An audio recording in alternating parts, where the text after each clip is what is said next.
अतर काजमी साहब, आप क्या इस बात से एग्री करते हैं कि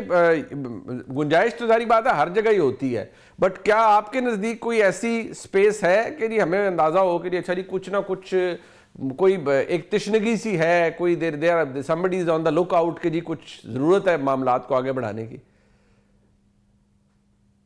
देखिए, जहाँ तक वंडर बॉय की तलाश का ताल्लुक है तो मंसूर साहब ने तो कहा है गुंजाइश नहीं है, पर एनीवे मैं सिस्टम के लिए मौजूद हूँ और आई एम अ बॉय, और थोड़ा आप मेहनत करें तो वंडर बॉय भी बन सकता है, कोई ऐसा इशू नहीं है। तो मैं तो उसमें जो है बिल्कुल तैयार हूँ अगर मुझे कोई लाना चाहे। दूसरी बात ये है कि मसला ये है कि देखें इस वक्त असल इशू क्या है। असल इशू ये है कि आप डिलीवर नहीं कर पाए। बयानिया इशू नहीं है, बयानिया आपका डिलीवरेंस के साथ बन जाता है। आप 3 साल आपने जो जो वादे किए, आपने कहा कि हम इकॉनमी को बेहतर कर देंगे, इन्वेस्टमेंट आ जाएगी, बड़े पैमाने पे चीज़ें तब्दील होंगी, वो चीज़ें उस तरह तब्दील नहीं हो सकी। और फिर उसके साथ सोने पे सुहागा कि आप वो जो पॉलिटिकल बयानिया होता है उसके अंदर भी आप काफ़ी ज़्यादा कमज़ोर नज़र आए कि आपकी हुकूमत है, बड़ी सियासी जमातें हैं, बड़े लीडरान हैं, लेकिन वो एक काउंटर पॉलिटिकल नैरेटिव उस तरह दे नहीं सके। जब ये चीज़ें लोग देखते हैं तो फिर वंडर बॉयज़ का जिक्र आता है कि जी कोई नया वंडर बॉय आएगा, कोई चीज़ों को तब्दील करेगा। अगर इनकी मौशी एतबार से बहुत ज़्यादा परफॉर्मेंस बेहतर होती तो फिर ये बहस ना चलती, फिर कहीं पे कोई नाराज़गी का इजहार भी ना करता, कोई ये भी ना कहता कि किसी की सिस्टम में गुंजाइश है, कोई और आ सकता है। तो बुनियादी तौर पे आपको मौशी फ्रंट के ऊपर और पॉलिटिकल फ्रंट के ऊपर जो फेलियर है, मेरे ख्याल में उसके अंदर से फिर ये चीज़ें निकल रही हैं और इस किस्म की बातें हो रही हैं और इस तरह की खबरें गर्दिश कर रही हैं। अच्छा, ये जो इस वक्त ओवरऑल मामलात हैं, इसमें जो पिल्ड एट रिपोर्ट करे या कोई और अदारा रिपोर्ट करे, वो तो ये कह रहे हैं कि ये एक हाइब्रिड मॉडल है और मज़ीद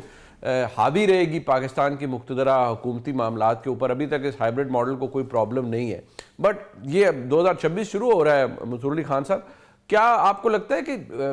2 साल तो ऑब्वियसली एक वो हनीमून पीरियड भी गुजर जाता है, अब हुकूमत इससे आगे जाके बार बार क्या कहेगी कि अभी हम इंतज़ार कर रहे हैं या अभी इकोनॉमिक डिविडेंड आएगा? आपको लगता है कि हुकूमत के अंदर कुछ तब्दीली होगी, कोई मौशी टीम किसी ऐसी जगह पर? देखिए, मेरे ख्याल में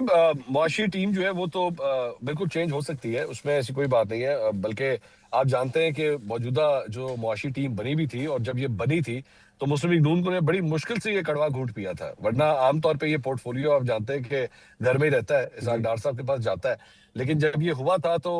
इनिशियल डेज के अंदर तो इसको बहुत ज्यादा अच्छा परसीव नहीं किया गया था। तो अगर कोई ऐसा ब्लंडर होता है तो वंडर बॉय की आप बात कर रहे थे, तो ब्लंडर बॉय भी तो कोई हो सकता है ना। अगर किसी कोई ब्लंडर बॉय बन गया तो फिर जाहिर बात है कोई चेंजेस भी हो सकती है। लेकिन मेरा दोबारा ये जो मैं एक दफा फिर से आपके सवाल नंबर 1 की तरफ जाना चाहूंगा, वो ये है कि ये वंडर बॉय ढूंढा क्यों जाता है, बार बार क्यों तलाश किया जाता है। मेरे ख्याल में सबसे बेहतर जज किसी भी वंडर बॉय को तलाश करने के लिए तो पाकिस्तान की आवाम है। पाकिस्तान की आवाम को चूज करने दे, वो आपको wonder boy, wonder man, wonder women खुद ही चूज करके दे देंगे।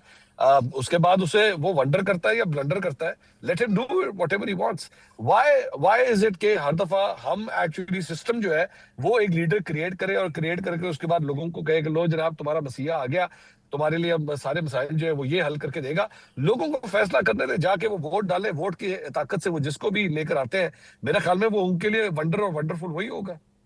अच्छा, ये अतर काज़मी साहब, मैं अब देखिए ना, ये चीज़ें शुरू हो जाती हैं। जैसे मैं वो देख रहा था कि वो कंवर दिलशाद साहब ने उनका जो कॉलम है उसमें उन्होंने लिखा जी कि हाथ साहब निज़ाम से तंग आ गए हैं सारे, और फैसला साजों ने फैसला कर लिया कि निज़ाम तब्दील हो। और फ्रैंकली बात यह है कि निज़ाम तो अभी भी उसकी जो हाकमियत है वो तो जारी बात है ख़ास तरीके से ही चल रही है। तो मज़ीद तब्दीली क्या कोई तजर्बा हो सकता है आपके नज़दीक, या ये सिर्फ बस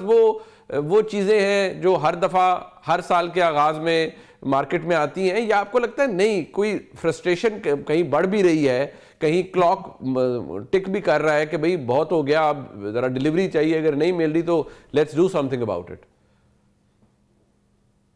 देखिए, सियासी फ्रंट के ऊपर थोड़ी सी मायूसी तो आपको नज़र आती है। देखिए, एक हम ऐसे दौर से गुजरे कि 2025 में हमने एक बहुत बड़ी जंग जीती और राफेल गिराए जिसको पूरी दुनिया ने माना। उसकी बैक के ऊपर इंटरनेशनली आपकी मुख्तलिफ जगहों पे तारीफ़ें वगैरह भी हुई, लेकिन क्या आप पाकिस्तान के अंदर सियासी तौर पे उसको कैपिटलाइज कर सके, सियासी तौर पे उसको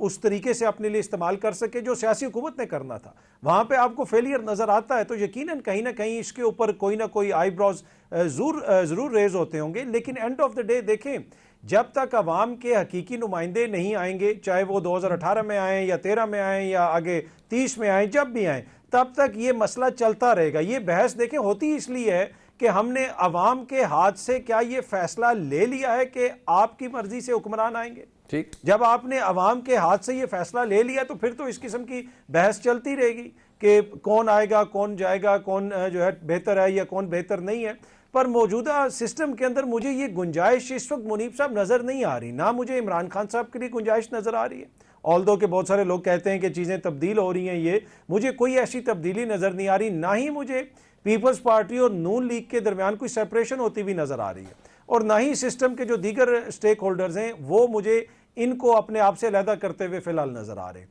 तो मुझे ये लगता है कि स्टेटस कोई रहेगा। हाँ, रिजर्वेशन ज़रूर हैं, जो सियासी परफॉर्मेंस है वो काफ़ी अबिस्मल है, उसके ऊपर ज़रूर रिजर्वेशंस हैं, कुछ हद तक आप कह सकते हैं जायज़ रिजर्वेशंस भी हैं, लेकिन क्या उनके नतीजे में इमरान खान साहब को कोई जगह मिल जाएगी, या शहबाज साहब को हटा के बिलावल साहब आ जाएंगे, या शहबाज साहब की काबीना के अंदर से ही कोई और आ जाएगा एज ए वज़ीर आज़म? वो टू बी ऑनेस्ट मुझे होता हुआ नज़र नहीं आ रहा। अच्छा, ये